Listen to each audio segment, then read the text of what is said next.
Salam hormat dan salam sejahtera. Saya Abang Muasli bersama anda dalam Berita Pagi Sarawak edisi Isnin 21 November. 6 rang undang-undang RUU Kerajaan akan dibentang pada mesyuarat ketiga bagi penggal pertama Dewan Undangan Negeri DUN Sarawak ke-19 yang akan diadakan selama 8 hari bermula hari ini.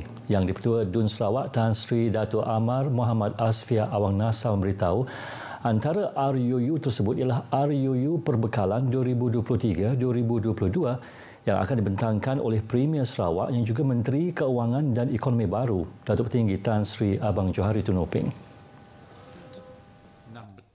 Tan Sri Dato' Amar Muhammad Asfia juga berkata Datuk Petinggi Tan Sri Abang Johari juga akan membentangkan RUU Lembaga Dana Masa Depan Kekayaan Berdaulat Sarawak 2022. RUU Aktiviti-Aktiviti Kerajaan Sarawak Elektronik 2022 akan dibentangkan oleh Menteri Utiliti dan Telekomunikasi Datuk Julaihi Narawi.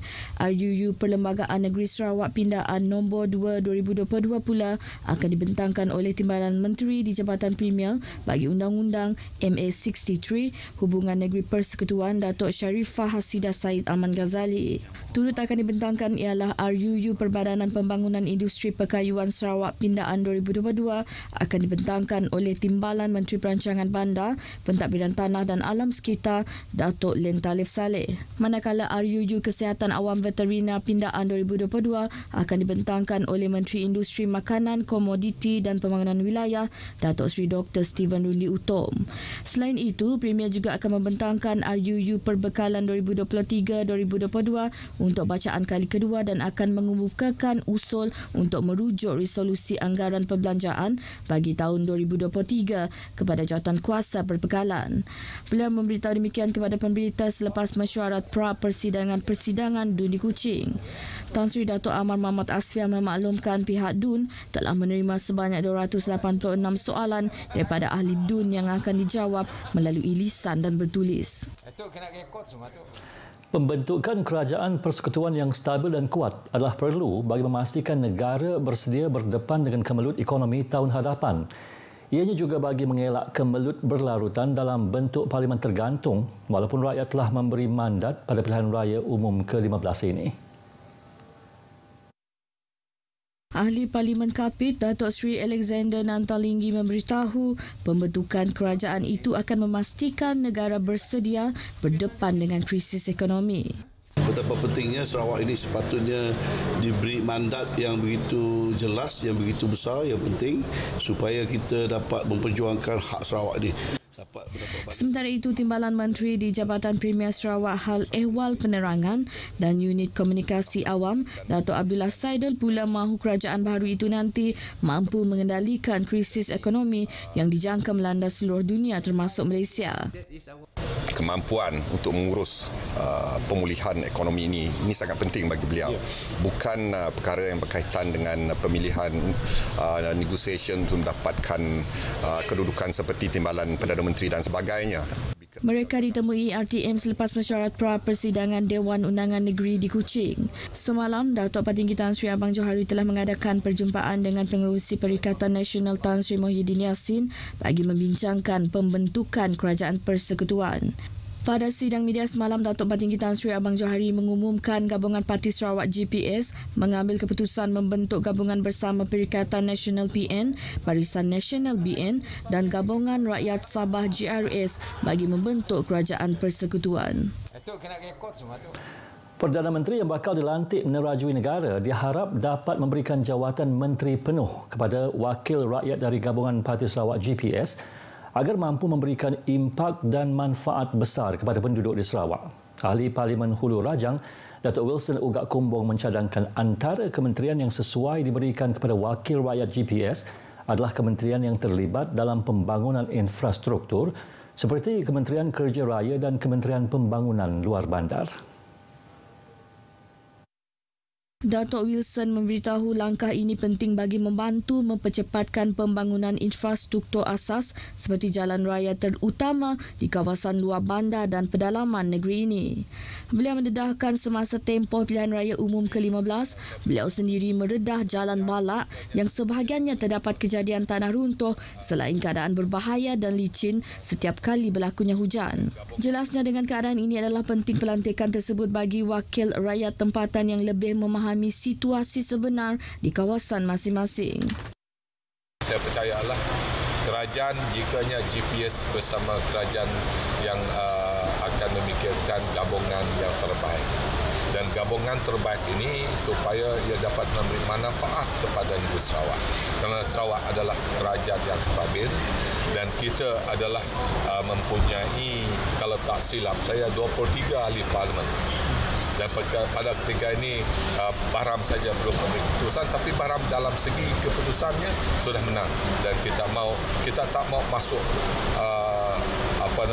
kosong saja, tapi kita mau masuk dengan kementerian harus diberi kepada wakil rakyat dan pemimpin negeri Sarawak. Beliau ditemui media di Sibu.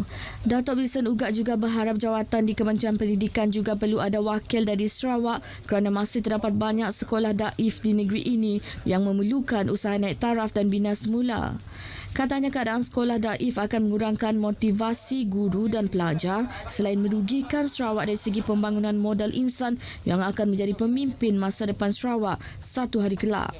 Dalam pada itu, beliau turut menzahirkan penghargaan kepada pengundi di Parlimen Hulu Rajang yang telah memberikan majoriti yang cukup besar pada PRU ke-15 ini. Kemenangan besar itu katanya menunjukkan kerjasama erat di antara parti-parti komponen GPS di Hulu Rajang. Datuk Wilson memperolehi sebanyak 15,456 undi menewaskan calon dari Pakatan Harapan Abun Sui Anyit yang mendapat 7,951 undi. Kejayaan meraih 22 kerusi daripada 30 kerusi oleh gabungan Parti Sarawak GPS membawa pelbagai makna kepada calon yang memenangi kerusi parlimen yang dipertandingkan pada pilihan raya umum PRU ke-15 kali ini.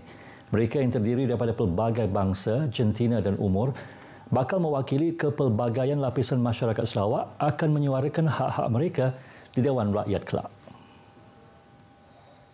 Bagi Setiausaha Agung GPS, Datuk Seri Alexander Nantalinggi yang sekali lagi mendominasi kerusi kapit dengan memperoleh 16,522 undi. Beliau menzahirkan rasa terima kasih kepada pengundi atas kejayaan beliau untuk kali ke-6 ini.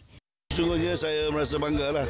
Ya, sangat berpuas hati kerana telah menang dalam pilihan raya ini yang ke-6 bagi saya dan dengan majoriti yang agak memuaskan.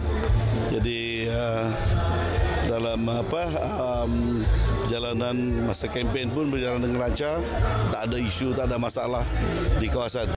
Sementara itu, bagi Datuk Rabiah Wang, seorang daripada calon wanita GPS yang bertanding dan berjaya mempertahankan kerusinya dengan kemenangan selesa di Parlimen Kota Semerahan berkata, beliau akan memperkasakan lagi golongan wanita, terutama sekali mereka yang berada di luar bandar. Ini menunjukkan satu perkembangan yang baik dan jelas menunjukkan peranan yang dimainkan wanita makin diambil perhatian. Maksudnya menjadi fokus kepada rakyat pada masa sekarang. Apatah lagi kemungkinan gaya atau style kepimpinan wanita ini yang lebih detail, lebih mendalam dan very strategik dalam bidang-bidang tertentu. Datuk Rabiah menewaskan calon Pakatan Harapan Abang Halil Abang Naili dalam pertembungan 1 lawan 1 dengan kemenangan majoriti 29,445 undi. Dalam pada itu, Datuk Willy Mongin yang telah berjaya mempertahankan Parlimen Puncak Borneo atas tiket GPS buat pertama kalinya, berkata dengan kemenangan besar tersebut, beliau akan membawa perancangan yang menyeluruh untuk kemakmuran masyarakat di kawasan beliau bagi tempoh 5 tahun akan datang. Kita nak rancang segalanya daripada infrastruktur asas kepada pembangunan sosioekonomi dan juga pembangunan ekonomi sekular yang boleh membawa manfaat kepada seluruh rakyat. Datuk Willy menang dengan majoriti 13,338 undi selepas berjaya meraih 29,457 undi, menewaskan dua pencabarnya iaitu Diok Dios dari Pakatan Harapan dan Yana Akam yang mewakili Perikatan Nasional.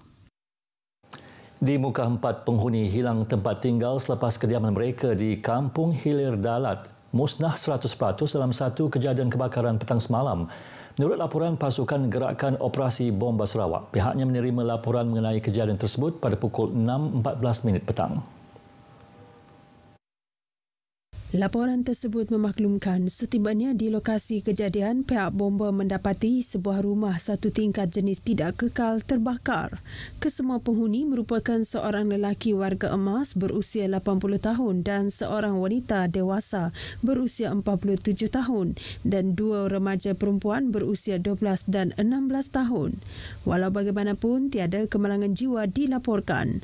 Operasi memadamkan kebakaran itu tamat sepenuhnya pada pukul 7.44 petang. Paparan itu tadi mengakhiri Berita Pagi Sarawak edisi Isnin 21 November. Dapatkan perkembangan sahih sepanjang masa melalui portal berita.rtm.gov.my. Sehingga berjumpa lagi. Salam hormat.